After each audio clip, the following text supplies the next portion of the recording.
Hello, I'm Waqar Rizvi, and this is Scope. We're going to start off by discussing the U.S. and how it is handling the COVID-19 outbreak and pandemic. The U.S. Defense Department has issued an order to all its global commanders as well to stop announcing new coronavirus cases among their personnel publicly, at least, on an individual basis. This order is being issued by Mark Esper, who is the U.S. Defense Secretary. There have been a couple of reactions to this because then this puts into question, as some people have said, and we're going to discuss this, of course, in this show, about whether or not this then hurts transparency in this regard, because even the acting Navy Secretary, Thomas Modly, has said that he will be following, of course, the direction of the Defense Secretary in terms of this, but he said from his perspective and from his personal perspective, being as transparent as possible in this regard is probably the best path. He's not the only official to speak up. The mayor of San Antonio, Texas, has also objected to Esper's decision, saying that this is a global pandemic and the public has a right to know. Does this hurt the Pentagon's transparency and the U.S. Defense Department's transparency in this regard? Some may even say, are they trying to cover these numbers? Are they trying to downplay the numbers that may come out, even from military personnel from around the world, from those who are serving at U.S. bases or otherwise? Let's discuss all of that a bit further. We're now joined by Michael Lane, who is the founder of the American Institute for Foreign Policy. He's joining us from Washington, D.C. Also joining us from D.C. this morning is James Patterson, who is a life member of the American Foreign Service Association and Republican National Committee and a former elected official. James and Michael, thank you both for your time this morning. Michael, let me start with you. What do you make of this Defense Department order?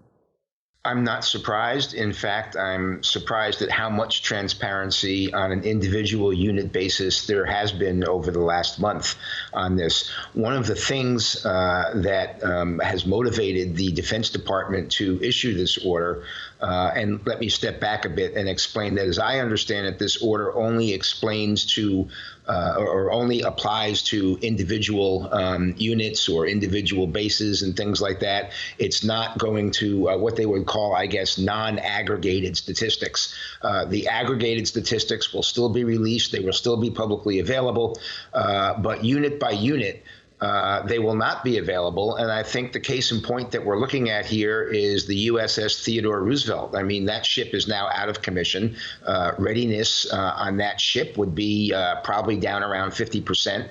And this is critical readiness information that our adversaries on the world stage might use against us in a particular theater or a particular battlefield or something like that.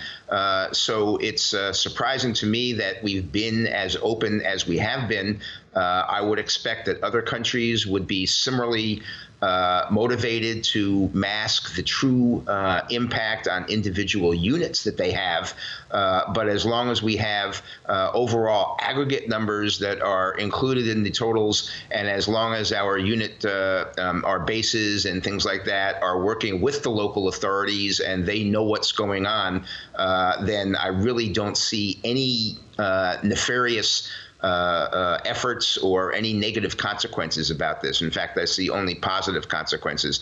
The 4 Air Force bases that the mayor of San Antonio was worried about in San Antonio disrupting his community, they will work with the mayor. And if at any time the mayor becomes so thoroughly displeased that he thinks those Air Force bases ought to be moved out of his community, I'm sure the Department of Defense would entertain his suggestion. Okay, so James, this extends, as I said, to global commanders, right? So we're talking about even those who are serving overseas. Now, we know that the U.S. arguably is the country with the largest presence overseas as well at this point in time. Does this not then give a right to those respective host countries to also then say, listen, we want to know what's happening? I think it's very inaccurate to report this medical information. And I think that's reflected in the Department of Defense decision. Many people who are infected with the virus are not in the position of either spreading the virus to other people or there's just so much unknown about the virus at present and the way it's spread. So I think it's a very inaccurate medical information to be sharing with people. If the mayor of San Antonio is upset with having military bases in his city or around his city, then I'm sure there are other cities in the country that would be very happy to have those bases. But you have politics involved in this to the point almost that where the politics is a greater disease at this point in the United States than the virus is itself. Michael, it's just the mayor of San Antonio, though, right? As I said in my introduction, it's also the acting Navy Secretary, Thomas Modly, who's also expressed concern about this in more muted terms, of course, than the mayor did, saying that from his perspective, being as transparent as possible was important. Again, the argument remains, and some of the reactions, which I'm sure you're well aware of, is that this is an attempt to try to downplay how severe this pandemic may very well be for even U.S. personnel overseas. You know, you could look at it the exact opposite way, Gar, as well. You could say that this new program is a way of demonstrating and admitting how serious a problem this is. If it was just onesies and twosies we were talking about, totally inconsequential statistics, then I'm sure the Department of Defense would not have been motivated to come up with and issue this order. But because the possibility of it becoming so big that it impacts readiness and would contain information that would be useful to our adversaries on the world stage, that is the reason the Department of Defense has issued this particular order. And I think that is evidence, from my perspective anyway, that DOD and the U.S. are taking this very seriously, not downplaying it. Okay, so then on that point then, James, let's talk about adversaries then, because the U.S. and especially the likes of Mike Pompeo and others have been very critical of U.S. adversaries and how they have handled their respective coronavirus outbreaks within their borders. Do you not think this sort of move provides fodder for them to turn around and point the finger right back at the U.S. and say, listen, it's not like you're being transparent either? Yeah, President Donald Trump and his administration is taking the virus very seriously, and they are. And as you saw from one of the White House briefings, I think yesterday, President Trump reported that that the administration had received some credible threats against Iraq, against assets in Iraq. And he didn't hesitate for a moment to say that the U.S. was militarily very ready to respond to any threats against U.S. assets in Iraq, or I think he also said anywhere else that any potential attack could take place. So the U.S. is standing very strong at this point. And to say that someone infected with the virus is not militarily ready or fit to serve, I think is a great mistake. I want to disclose to you today, I had COVID-19 in late January and early February, and fortunately it did not lead to any complications. I was not hospitalized. I continued to work through it. I felt very bad at the time, physically and mentally exhausted, but I continued to work through it, and I did not infect some of the people I worked with. I work on the George Washington University campus here in D.C. With international students in closed space during the day, and they travel internationally and they come back after break. And so I had the COVID ID very early on in late January, and fortunately I didn't have any adverse consequences from that. I continued to work effectively all during that time. In fact, I didn't miss a day from work. So to make the assumption that someone who has the virus is incapable of working or incapable of performing their duties as assigned, I think is very wrong. And like I said, President Trump takes this virus very seriously, takes the pandemic very seriously, and the U.S. military is taking it seriously also. And the military does not want to have an incident based on false information that the U.S. military is not militarily ready to respond to any area of the world in which it is needed. Okay, and firstly, let me just say that thankfully, of course, we're happy that you made it through that COVID-19, virus yourself well, and you've come out well on the other side. Michael, let me just bring this up because I think it's important, isn't it, right now, if we're talking about transparency, and as I put earlier as well, with the U.S. pointing fingers at other countries around the world, saying they're not being transparent, and putting that then into context with the fact that early on, when the coronavirus pandemic first began within the U.S., Donald Trump did admittedly try to play it down. He said that it would all be over possibly by Easter. He's been trying to prioritize the economy, or did at least at one point in time. Now his tone has become a lot more somber. He's admitting the fact that this will be painful and will take a while, at least 2 weeks, as he's put in his latest speech, of a very painful period for Americans. Do you not think all of the above then sort of creates this image, at the very least around the world, that the U.S. president is really trying to downplay this, again, just for optics? Well, in the very beginning, I think that the president was trying to be optimistic about what it would take to get through this, what the impact on the United States and what the world was going to be, and was trying to give people reason for hope and not for panic. And I think that was probably the right move at that time. But it was based on such a lack of information about the virus. As soon as it came out, the U.S. press just went absolutely crazy with it, trying to create an atmosphere of fear. And the president was battling the press in terms of some of their irresponsible reporting on it. As we learned more about the virus, learned more about the way it operated, learned more about the way it was transmitted, learned more about the effects of it, then not only the president's task force, but the president's tone itself has become somewhat different as we learn and come to grips with the kind of battle that we're engaged in here. Finally, let me say that I think the issue with transparency, the United States has always been very upfront about all of our statistics on this. We have, from day one, released the number of diagnoses as well as the number of deaths.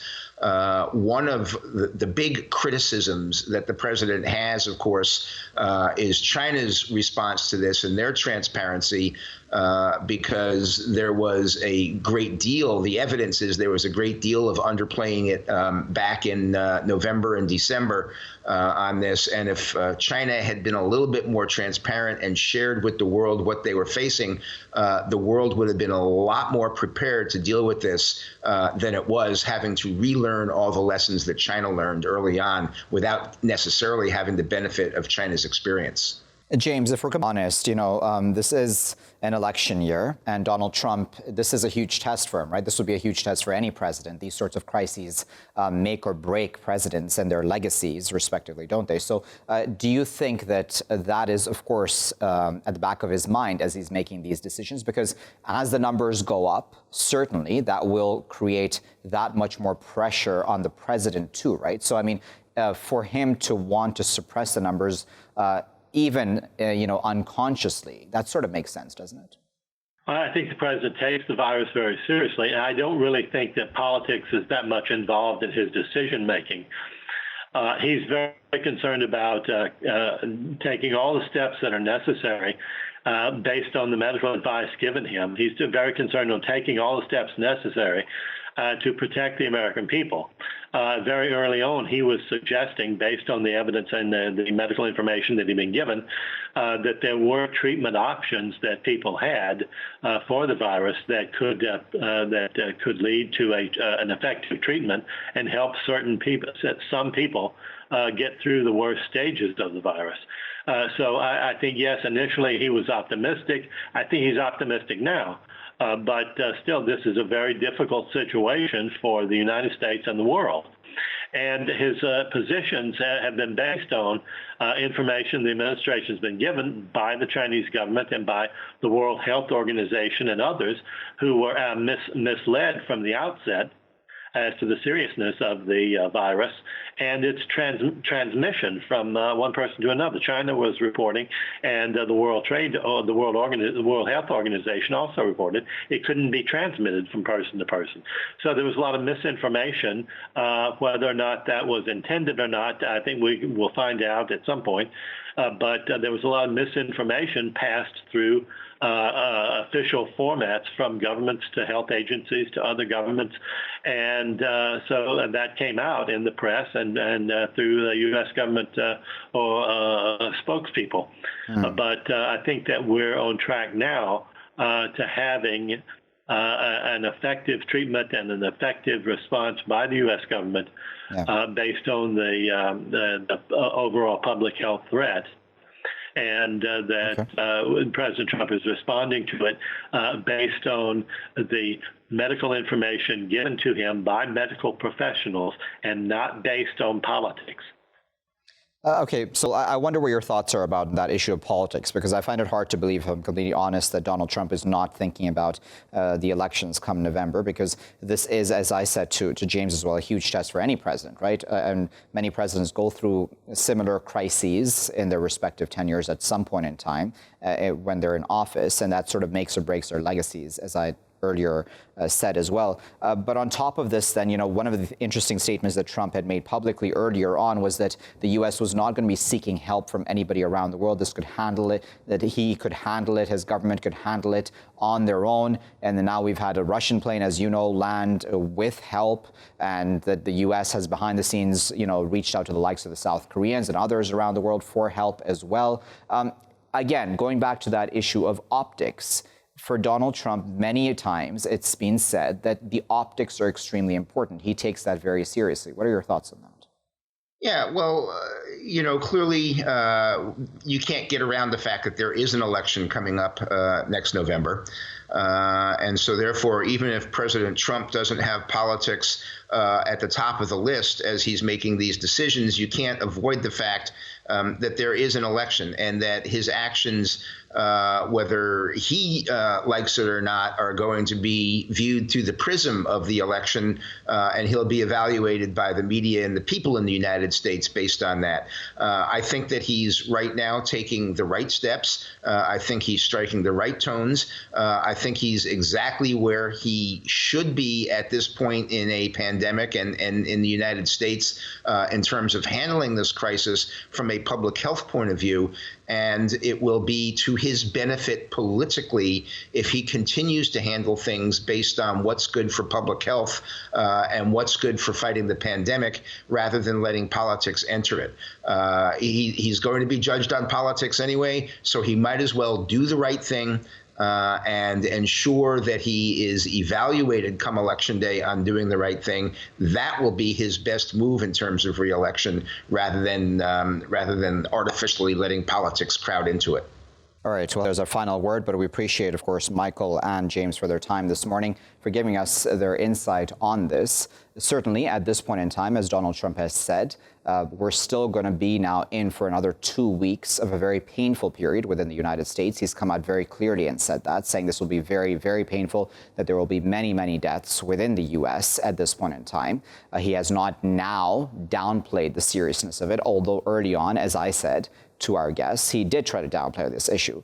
They've called this the fact that he was trying to be optimistic. One could, of course, argue against that, the other side, that he was possibly just trying to downplay the whole thing altogether, because, as I put to both James and Michael, optics are very important for him. So now if the U.S. Defense Department issues this order to its global commanders, not just the ones within the U.S., but around the world, about how exactly they are to report numbers, again, in fear of the fact that adversaries will get a hold of these numbers and make a decision based on whether or not the U.S. military is now significantly weakened or not, that can mean a number of things. As Michael said, the numbers are probably significant enough that the U.S. military would need to do this sort of thing and try to not hide them, but at least get the details be hidden in some fashion. But what does this mean about the communities in which these bases and or servicemen are there? What does it mean about the relations were there, which is what the concern is on the part of many people. Those who are anonymous officials have also said in many reports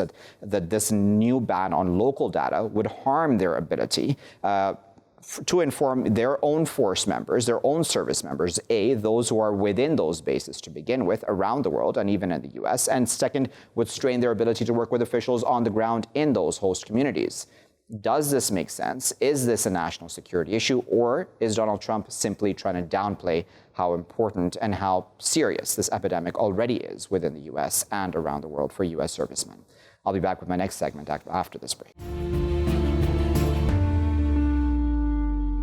Welcome back, viewers. You're still here in Scope with me, Waqar Rizvi. In this segment, we're going to discuss Iraq and the U.S. military pulling back from some of the bases in that country. That's according to the spokesman for the Iraqi Joint Operations Command, saying that it is good that the coalition, the U.S.-led military coalition, which had been formed to fight ISIS, is now pulling back from some more bases in the country and is handing those bases completely over to Iraq at this point in time. This, of course, at a time that Iraq is still very much, as we've spoken of many times in this show, the setting of this U.S. versus Iran battle that continues, a more silent battle at this point in time at least. There is now talk from the PMU, which is the Popular Mobilization Units, that all of these U.S. actions are not accidental, that there's any possibility of an aggression on the part of the U.S. against Iraqi forces or even what would be called Iranian-backed forces in the country.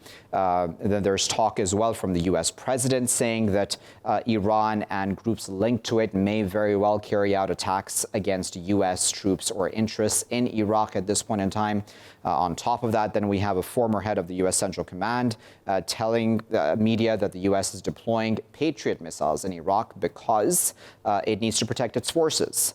All of this, of course, again, as I said, is a setting that Iraq is still very much stuck in between the U.S. versus Iran instead of being able to make independent decisions for itself, at least seemingly. I'll put that to our guests now who are joining us. We're joined now by Zeidon Al-Kinani, who is a political analyst and writer. He specializes in geopolitics and identity politics with a primary focus on Iraq. He's joining us now from Doha. Joining us from the Iraqi capital, Baghdad, is Ahmed Rushdi, who is an advisor in the Iraqi parliament and the president of the House of Iraqi Expertise Foundation. Ahmed and Zeidon, thank you both for your time today. Ahmed, let me start with you. What do you make of this pullback of U.S. forces from some bases?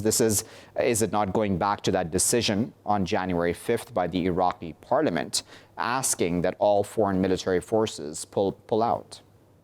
Well, Waqar, we must actually explain what's happening in a very accurate way. It's actually not withdrawal, it's relocation.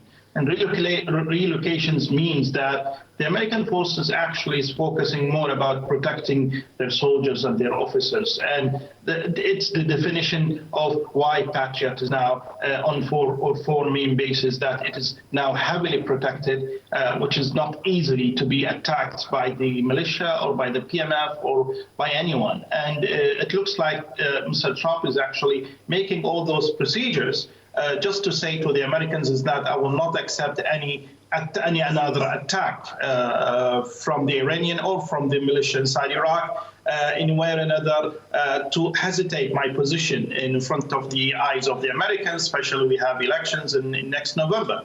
So all those things, I don't think it is actually meaningful, because eventually there will be some sort of a clash between the Americans and the militia and the PMF forces, and maybe it will exceed into the Iranian territories. So then, Zeidon, as we have before as well, Iraq still very much stuck in the middle of all this. What do you think about what Iraqi officials should be saying and doing at this point in time? It seems like both sides continue to provoke each other, don't they? Well, it's as both of you mentioned, Iraq is stuck in between an escalation of the U.S.-Iran tensions. Even if these are not full withdrawals, as Mr. Ahmed mentioned, they are partially off it, of the entire plan of withdrawing the U.S. troops or relocating them, as previously mentioned. It all goes back to the beginning of Jan, of the killing of Qasem Soleimani, and which led to the Iranian pressure to the Iraqi government to have an Iraqi parliamentary vote to withdraw the U.S. Troops, which is the very same troops that put that political class in power. So from a political perspective, the U.S. is kind of moving by the book, despite Donald Trump pushing back in the beginning of the parliamentary vote. But strategically perspective, it's minimizing its role. It's kind of seen as a suicide for its own control in the region. It did kind of a similar thing in Syria and left more space for Turkish and Russian military ambitions, even though they clash most of the times in Syria. Now it's leaving it for more pro-Iran proxy militias to unilaterally control Iraq. And it also looks at it from a political perspective. It also feeds the pro-Iran militant victorious propaganda against the U.S. You know, the Iranian militias or the pro-Iran militias and the Iranian government really fed into the whole idea of that it's protecting Iraq's sovereignty and protecting Iraq from a U.S. occupier, as if the Iranian presence in the U.S. was much different than the U.S. presence since 2003. But again, to what Mr. Ahmed mentioned, the withdrawal doesn't mean the end of the U.S. presence in Iraq. It had an official and a delayed withdrawal in 2011 from its invasion since 2003. It returned in 2014 under the umbrella of an international coalition to fight ISIS. So it won't be difficult or strange for the U.S. to station its troops back to a country which it believes it still has some sleeping ISIS cells or a major hot political rivalry between the pro-Iran and the more independent militias within the PMU. There are even recent reports, as you mentioned earlier, Waqar, about the U.S. preparation to attack pro-Iran militia, and that is in particular Kata'ib Hezbollah, which is one of the main militias that the U.S. is focusing on these days. And it seems like it will happen sometime after this relocation or this partial withdrawal. So which goes back to our earlier point about the U.S. will always find a new justification for its presence or operations in Iraq. So then, how then does, in the midst of all this, how does Iraq find itself to, make independent policies which are only good for Iraq's interests? Because, in all these years, we've always had, this U.S. occupation, or however you want to call it, ever since the fall of Saddam Hussein, and then now we've had Iranian involvement in the country as well. When is it the turn for Iraq's officials to prioritize their own country's interests over and above any other external force? I think Iraq needs a lot of time to gain its own sovereignty, to gain its own relationship with the West and the East, to gain actually their own independence about Iraq's treasures, oil, gas, and others. The problem is that we are in between, and it looks like it will be for a long time, and it looks like that the Americans actually need the presence of the PMF, needs the presence of Hezbollah, needs the attacks to be happen against the American forces to stay more in Iraq. So it looks like it is the opposite position. You're going to attack that, or you're going to attack the Americans, they're going to stay more. And that's what I think that's what the American wants, because at the end, Iran in the way of the new Silk Road. So the Americans, I think the Americans targeting Iran not only for a political reason and not only for a military or nuclear power. It's one of the bases for the new Silk Road. So I think the Americans will push hard to stay in Iraq and also to make some sort of a real base to attack the Iranians, maybe after the elections, maybe after Trump will gain a second term for presidency. So Iraq actually in a very harsh situation. Day by day, it becomes more and more difficult, especially with Corona, with the low price of the oil, and already we have so many problems like terrorism and so on. Indeed. So that's a very good point, isn't it? Where it seems like genuinely both sides feed off of each other, right? And they continue to then argue for solidifying their respective presence in Iraq itself. Do you see anybody within the political system right now having the kind of political courage to genuinely say at this point, listen, we want all of you out. We want to just deal with our own issues. As Ahmed there said, Iraq has enough issues right now, especially with the pandemic and, as he put as well, the oil prices. Well, the only people, or most of the people, or the politicians that do use that rhetoric, that they would like to have a sovereign land without any regional or international interferences, whether it be the U.S. or Iran, are usually people who don't have a really big say or policy influence in the governance. But most of the politicians from all the main political parties and coalitions and groups in the Iraqi governmental system do not admit that. Most of them actually welcome either either the U.S. presence or the Iranian presence, whether it be through the PMU forces or the U.S. military forces on its own military bases in Iraq. And that is one of the main, that takes us back to the whole point why the protests happened in early October. People were protesting against not just a government that had a lot of political and economic shortcomings on the people since 2003, but it's also because they feel they're not being represented by a political class that defends the sovereignty and the stability of the people of Iraq. Iraqis do not feel affiliated or associated with a government that cannot even stand up against whether it be the Iranian or the U.S. Military expansionism in the region.